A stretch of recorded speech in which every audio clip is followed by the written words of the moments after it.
SCO സമ്മിറ്റിന് വേണ്ടി ചൈനയിലെത്തിയിരിക്കുന്ന നരേന്ദ്രമോദിക്ക് അതിവിശിഷ്ടമായൊരു സ്വീകരണമാണ് ചൈന നൽകിയത്.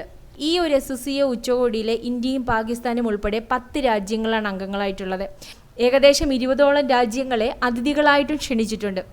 ഇത്രയും രാജ്യത്തെ പ്രധാനമന്ത്രിമാരും പ്രസിഡന്റുമാരും ഒക്കെ ചൈനയിലേക്ക് എത്തുന്നുണ്ടെങ്കിലും ഈ ലോകം മുഴുവൻ ഉറ്റുനോക്കിക്കൊണ്ടിരിക്കുന്നത് പ്രധാനമന്ത്രി നരേന്ദ്രമോദിയുടെ ചൈന സന്ദർശനത്തെ തന്നെയാണ്.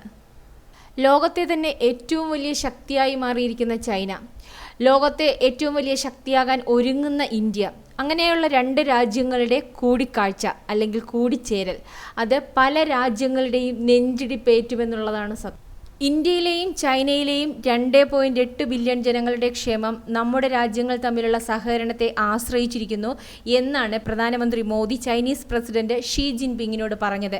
ഇത് കേട്ട് പാകിസ്ഥാനും അമേരിക്കയുമാണ് ഏറ്റവും കൂടുതൽ സങ്കടപ്പെടുന്നതെങ്കിലും അതിനേക്കാൾ സങ്കടപ്പെടുന്ന 2 കൂട്ടർ നമ്മുടെ രാജ്യത്തുണ്ട്. ആ 2 കൂട്ടർ ഒന്ന് കോൺഗ്രസും രാഹുൽ ഗാന്ധിയും പിന്നെ ഇവിടുത്തെ കമ്മ്യൂണിസ്റ്റുകാരുമാണ്. ഇന്ത്യയും ചൈനയുമായി യാതൊരു വിധത്തിലുള്ള സഹകരണവും ഉണ്ടാവരുതെന്ന് പാകിസ്ഥാനും അമേരിക്കക്കും ഒപ്പം ചിന്തിച്ചിരുന്ന 2 കൂട്ടരാണ് ഇവർ. നരേന്ദ്രമോദിയെയോ BJPയുടെ ഭരണത്തെയോ വിമർശിക്കാൻ രാഹുൽ ഗാന്ധിക്ക് പലപ്പോഴും ഒന്നും കിട്ടാറില്ല. അപ്പോഴൊക്കെ രാഹുൽ ഗാന്ധി എടുത്ത് പ്രയോഗിക്കുന്നത് ചൈന ഇന്ത്യയുടെ ആ ഭാഗം കയ്യേറി, ഈ ഭാഗം കയ്യേറി എന്നൊക്കെയാണ്. ശരിയാണ്, ചരിത്രമെടുത്ത് പരിശോധിച്ചാൽ മനസ്സിലാവും ചൈനയുടെ കയ്യിൽ ഇന്ത്യയുടെ പല ഭാഗങ്ങളുമുണ്ടെന്ന്. പക്ഷേ അതൊന്നും നരേന്ദ്രമോദിയുടെ കാലത്തോ നരേന്ദ്രമോദിയോ ചെയ്തു കൊടുത്തതല്ല.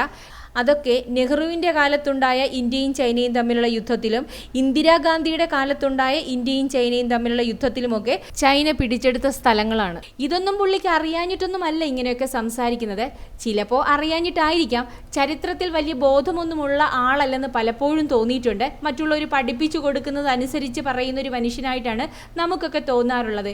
എപ്പോഴും മോദി ചൈനയ്ക്ക് സ്ഥലം വിട്ടുകൊടുത്തു, മോദി ചൈനയ്ക്ക് സ്ഥലം വിട്ടുകൊടുത്തു എന്നിങ്ങനെ പറഞ്ഞുകൊണ്ടിരിക്കുമ്പോൾ തീർച്ചയായിട്ടും മോദിയിൽ നിന്ന് അതിശക്തമായ ഭാഷയിൽ തന്നെ അതിൻ്റെ മറുപടി പ്രതീക്ഷിക്കാം.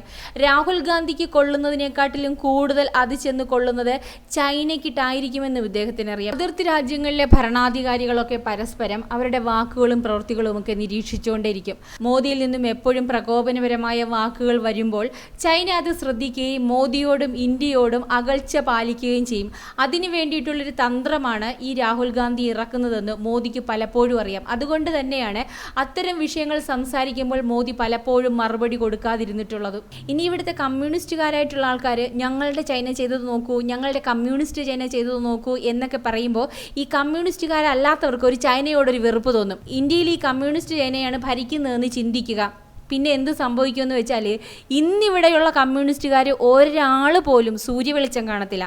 അവരുടെ രാജ്യത്തെ ഭരിക്കുന്ന മന്ത്രിമാർ അഴിമതി കാണിച്ചിട്ട് ഇന്ന് വരെ സൂര്യവെളിച്ചം കണ്ടിട്ടില്ല എന്നാണ് പറയുന്നത് കേട്ടത്. ഇന്ത്യയിൽ നരേന്ദ്രമോദിയും BJPയും ഉണ്ടാവരുതെന്ന് ആഗ്രഹിക്കുന്ന പോലെ തന്നെ ചൈനയിൽ കമ്മ്യൂണിസ്റ്റ് ഭരണകൂടവും ഉണ്ടാവരുതെന്ന് ആഗ്രഹിക്കുന്ന ഒരു കൂട്ടരാണ് ക്രിസ്ത്യാനികളും മുസ്ലിങ്ങളും. ഇവരുടെ യാതൊരു തരത്തിലുള്ള മതപ്രചരണങ്ങളും അവിടെ അനുവദിച്ചു കൊടുക്കാറില്ല. ഇങ്ങനെ പല ആഗ്രഹങ്ങളുള്ള ഇണ്ടംതിരുത്തി ടീമുകൾക്ക് ചൈനയും ഇന്ത്യയും തമ്മിൽ അടുക്കുന്നത് ഒട്ടും ദഹിക്കുന്ന കാര്യമല്ല.